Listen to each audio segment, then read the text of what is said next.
Terima kasih Yang Berhormat di Bintulu. Saya ingat benda ini mungkin ada hubung kait juga dengan persoalan pembuat policy maker, ya, yang apabila ditentukan bahawa Petronas nak buat dia punya menara berkembar KLCC, maka sememangnya bangunan-bangunan yang seperti itu mau tidak mau terpaksalah dibuat oleh pihak yang dari luar, ya. Tetapi memang sekarang ini kita dapati bahawa banyak daripada pelantar-pelantar minyak memang dibuat oleh syarikat-syarikat tempatan, ya. Saya pun bercakap ini kerana saya pun bekas Petronas, ya. Tetapi di sinilah yang sebenarnya apa yang kita nak faham, ini ada hubung kait juga dengan apa yang ditimbulkan oleh Batu Pahat, bahawa peranan policy maker itu adalah cukup penting. Ya, kadang-kala policy maker ni kata kita cari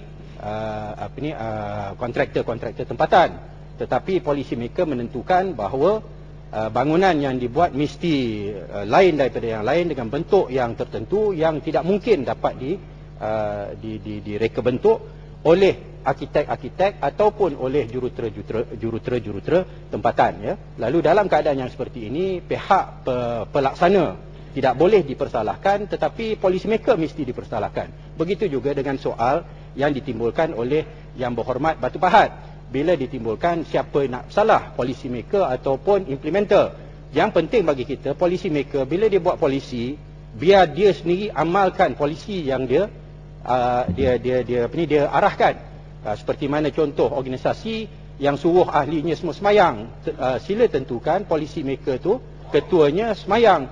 Tapi bila kita kata kita nak serah baja kepada semua orang, tetapi policy maker menentukan bahawa ada kelonggaran-kelonggaran yang menentukan bahawa baja ni pergi pada orang-orang yang tertentu, tapi tak pada orang-orang yang tertentu.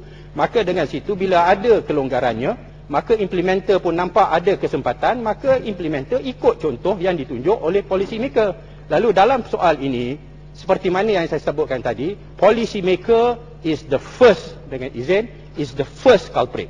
Kita ada policy maker yang bertanggungjawab, yang beramanah, maka dan ikhlas dan jujur dengan apa yang dia katakan, maka kita akan dapat selesaikan banyaklah daripada masalah-masalah yang disebutkan tadi. Terima kasih.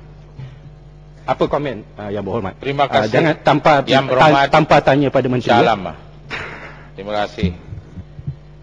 Apa tadi Yang Berhormat di soal, saya memang tak setuju.